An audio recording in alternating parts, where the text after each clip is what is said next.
Hola mis queridos estudiantes, bienvenidos una vez más a uno de estos videos de la clase. El día de hoy vamos a conversar sobre la edad adulta. La edad adulta es esta etapa que forma gran parte de nuestras vidas, la mayor parte de nuestras vidas, y que comienza donde la adolescencia termina. Pero se caracteriza porque ya no hay estos cambios como hay en la adolescencia, que tiene esos cambios biológicos, sociales, emocionales, o al menos los cambios no son tan rápidos, simplemente se demoran mucho tiempo.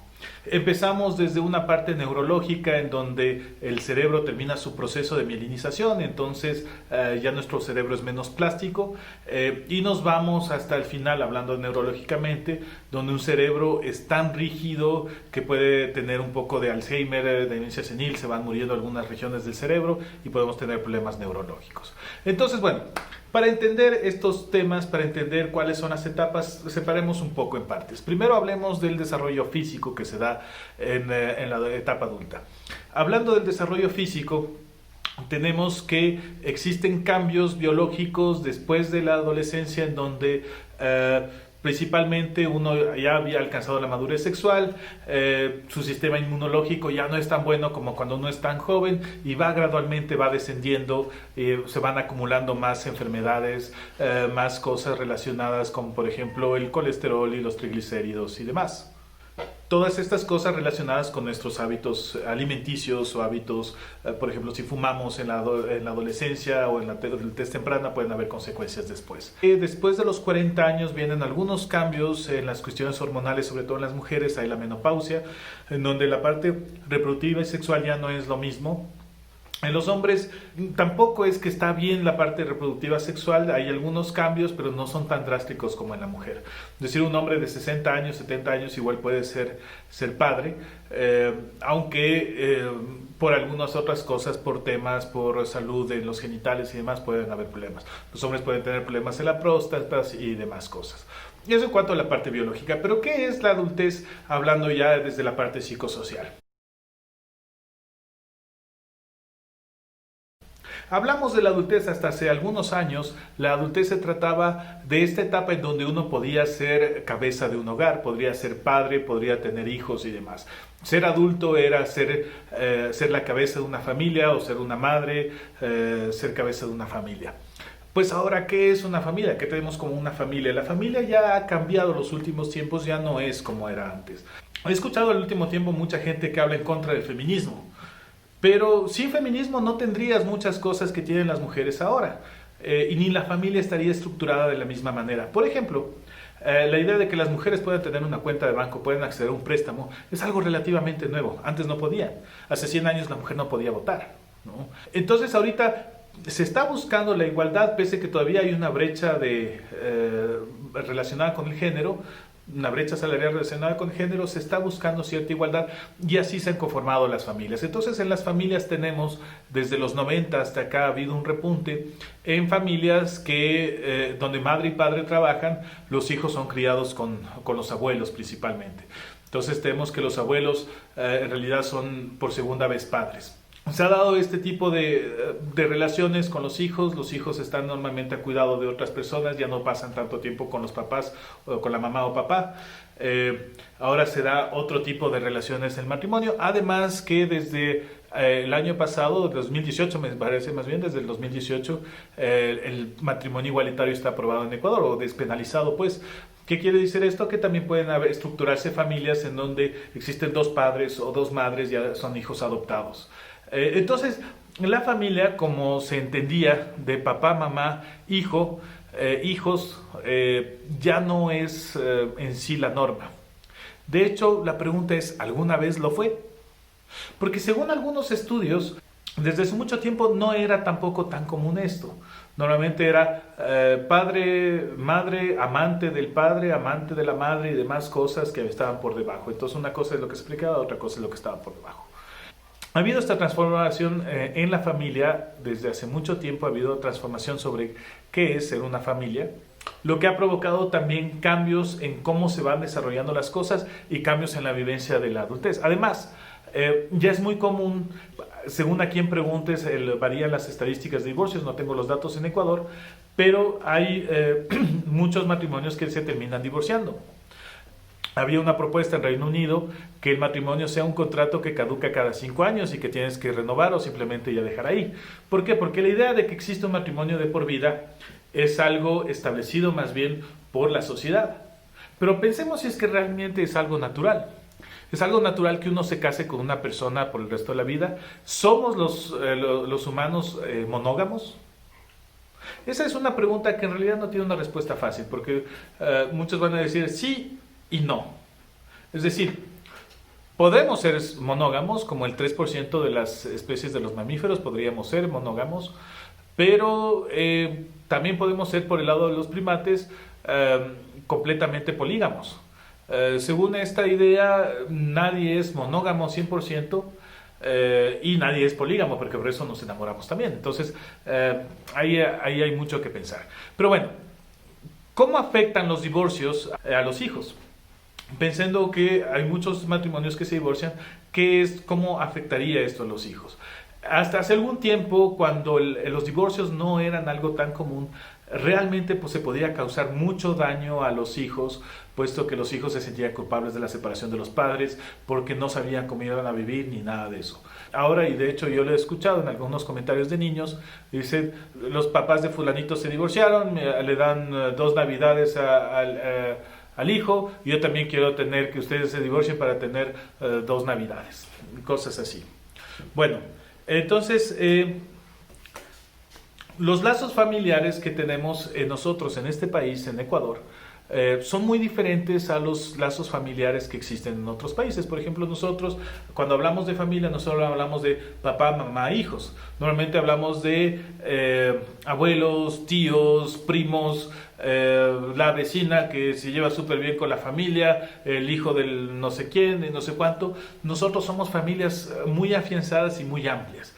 Es por eso que es un caos cuando habían los vuelos, bueno, espero que vuelvan a ver los vuelos internacionales, que llegaban mucha gente a recibir a alguien al aeropuerto. ¿Por qué? Porque somos así, porque nos gusta una familia muy, muy grande. Entonces los cambios que uno puede tener en la adultez no solo afectan a uno, sino afectan al entorno familiar. Se afecta también la tercera edad. La tercera edad afecta el entorno familiar. Hace mucho tiempo era común que la primera hija se quede soltera para cuidar a los papás cuando ellos estén viejos, en familias numerosas. Era común que se destine y se diga desde el principio a la hija que la hija no puede casarse, sino que tiene que cuidar a los papás. Era muy común eso. Ahora pues ya tienen igualdad todos, ahora no hay familias tan grandes tampoco, hay de 2 a 3 personas, de 2 a 3 hijos, y cada vez la tendencia es menor. Entonces, la vejez afecta a toda la familia, pero quiero hacer una pregunta en sí importante. ¿Qué es la vejez? Tomando en cuenta que en algunos lados ya se comenzó a tratar la vejez como si fuera una enfermedad. En realidad no existe eso de morirse de viejo, nadie se muere de viejo, todo el mundo se muere porque colapsa algún tipo de órgano, que puede ser por el desgaste propio de la edad. ¿Pero qué es la edad? A ver, si nosotros tomamos en cuenta que nuestras células se reemplazan constantemente, están muriendo y naciendo nuevas células constantemente, que incluso los átomos que tenemos nosotros en nuestro cuerpo, por ejemplo, los átomos de agua, cada 2 semanas ya no tenemos ni una molécula de agua en nuestro interior, no está la misma molécula porque hemos ido botando. Quizá los únicos átomos que mantenemos son de los ojos y de los dientes. De ahí el resto, nosotros somos nuevos. Nuestras células, quizá las células más viejas son las de los huesos, igual que los del cristalino del ojo, que estas estuvieron desde el nacimiento. Tenemos las mismas células. No tenemos las mismas células. Hemos ido cambiando. Quizá las más viejas células que tenemos son de hace 7 años, las células propias, porque si no, las bacterias son otra cosa, se renuevan más seguido. Había esta metáfora que les puse en algún video sobre la barca de Teseo. El barco de Teseo, el gran conquistador que regresó del laberinto y todo eso. Bueno, diciendo que lo guardaron ahí durante 1000 años, lo tenían ahí exhibido al barco como un gran trofeo de todas las conquistas que hizo Teseo. Si es que uno cambiaba una tabla y ponía otra, ¿seguía siendo el mismo barco? Uno puede decir que sí. Se va dañando, entonces cambio otra tabla y vuelvo a poner esto, voy renovando al barco para evitar que se destruya.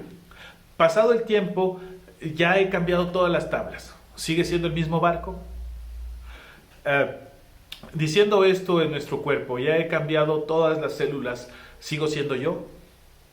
Entonces, claro, ustedes pueden decir, sí, o sea, tú eres la misma entidad de hace 7 años, pues posiblemente sí. Sin embargo, ya tus átomos, tus células no son las mismas. ¿Qué quiere decir esto? Que ¿por qué envejecemos? ¿Por qué envejecemos si es que en realidad nuestras células son nuevas? No tienen más allá de 7 años, ¿por qué envejecemos? Y esa es una de las preguntas, de por qué la vejez.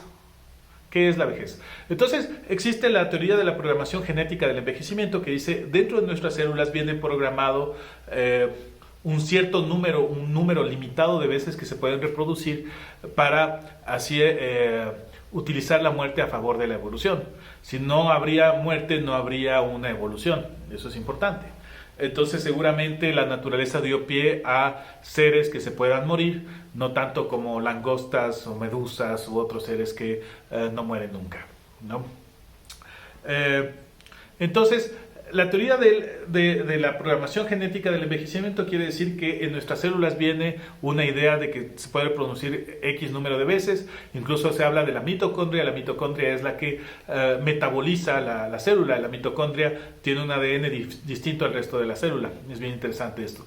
Por otro lado está la idea del desgaste. Cada vez que una célula hace mitosis, las cadenas de ADN se abren, se separan, se vuelven a cerrar. En las puntas hay el telomero, es como un plastiquito que recubre las puntas. Entonces este plástico es el que permite que se abra y se vuelva a cerrar estas cadenas de ADN. Si es que este plástico, digamos, esta enzima, esta proteína, se va desgastando con el tiempo, no se la recupera, entonces van muriendo células o digamos no se vuelven a reproducir de la misma manera. Según otros, la misma idea de que se sigue reproduciendo, como por ejemplo en las orejas y la nariz, está hablando de que no va por ese lado o a lo mejor no entendemos muy bien cómo funciona el envejecimiento. Con todo, como un dato curioso, la telomerasa es una enzima que ayuda a generar el telomero. Se ha visto que la meditación incluso puede llegar a recrear telomerasa. Es decir, se puede hacer uno hasta más joven con la meditación. Esto es más mítico, aunque sí hay uno o dos estudios cuestionados, pero que lo respaldan. También se ha visto que el ayuno y algunas cosas pueden ayudar a la telomerasa. Por otro lado, pensemos que es como que el telomero es como que sale la copia de la copia de la copia de la copia, cada vez se va desgastando y por eso las células ya no son tan sanas como antes. Eso es el envejecimiento. Es decir, sí vamos cambiando las células, pero nuestras células ya no son tan buenas ni son tan exactas. Según algunos, y de hecho se ha intentado hacer la transferencia de plasma de sangre joven. Transfiriendo sangre joven, se podría recuperarse. Ahí, por lo tanto, Elizabeth Bathory, que era esta vampiresa de Transilvania, que bebía la sangre de muchachas pueblerinas, las bebía y les torturaba para sentirse más joven. Esta era la verdadera Drácula.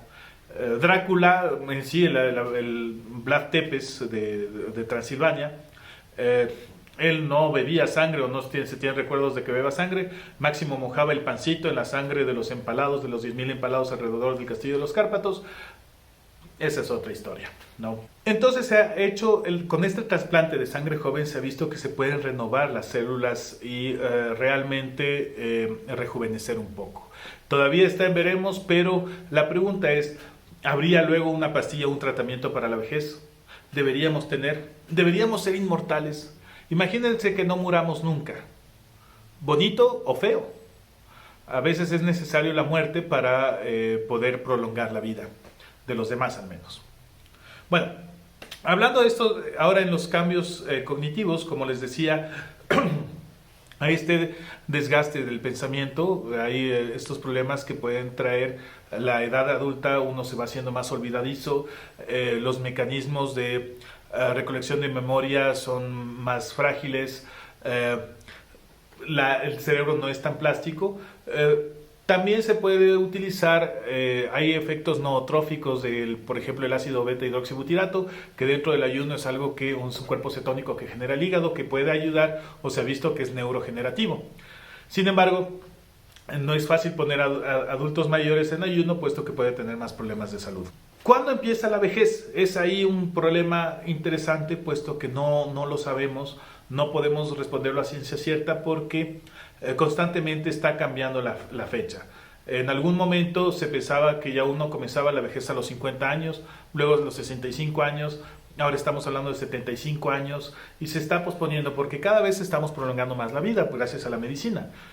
Ahora, hay una etapa entre personas que tienen entre 55 y 70 años que todavía no está tan clara cómo tratarla.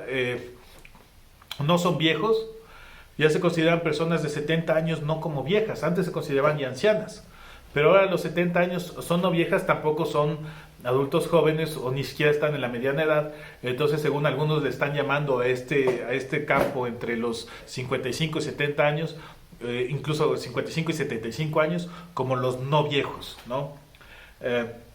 Son personas que ya trabajaron, muchas veces ya están en su jubilación, se dan las vueltas al mundo, son felices, no es que andan con andador ni nada de eso, sino que se mueven, son saludables, son jóvenes todavía a su manera. Son los no viejos, no son jóvenes, pero son no viejos. Entonces, el mundo social del adulto es distinto, el mundo social del adulto mayor es distinto que en otras etapas de la vida. Muchas veces el adulto mayor tiene un círculo reducido de personas con quien puede tener buena vinculación, normalmente siempre las relaciones con su familia. Aquí en nuestros pueblos son reverenciados los ancianos. Nosotros le damos prioridad a la tercera edad, siempre le reverenciamos como nuestros abuelos, y esto es una parte de nuestra cultura que ha venido desde hace mucho tiempo, incluso antes que los incas. Sin embargo, en otros países los viejos, los ancianos son puestos en casas, en asilos para que pasen ahí el tiempo. No es visto como algo malo, puesto que en estos asilos, en estas casas de salud, están con gente de su edad, juegan todo el tiempo, tienen gente que les acompaña, enfermeros y demás. Lo que es duro quizá es la última fase, cuando uno ya no puede, una persona mayor ya no puede vivir por sí mismo, o necesita cuidados, necesita incluso alguien que le ayude a ir al baño.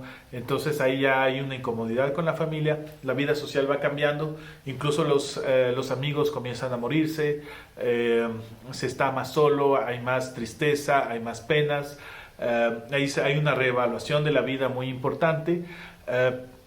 Y más bien quería plantearles esta pregunta: ¿ustedes qué creen? Si es que una persona, digamos, hablemos de un anciano, hablemos del pequeño Matusalén, ¿ya? Matusalén, un anciano hipotético ahorita, estamos hablando que tenía 95 años Matusalén, y en realidad estaba postrado en la cama. Él es viejo, tiene 95 años, no va a vivir más. Él sabe que no va a vivir más, pero tampoco puede morir. A duras penas puede sostenerse, pasa todo el día en la cama y se mueve en silla de ruedas de un lado al otro. Tienen que moverle los hijos, los nietos, los bisnietos, tienen que moverle a Matusalén. Entonces él dice: yo quiero que ya me dejen morir, yo quiero ya morir, ya no voy a hacer nada más en la vida, ya hice todo lo que hice, déjenme morir. La pregunta es: ¿debería ser aprobada esta eutanasia? A decirle, ok, ya llegó al final de sus días, ya no sabe más, ya no quiere más, dejemos morir a Matusalén.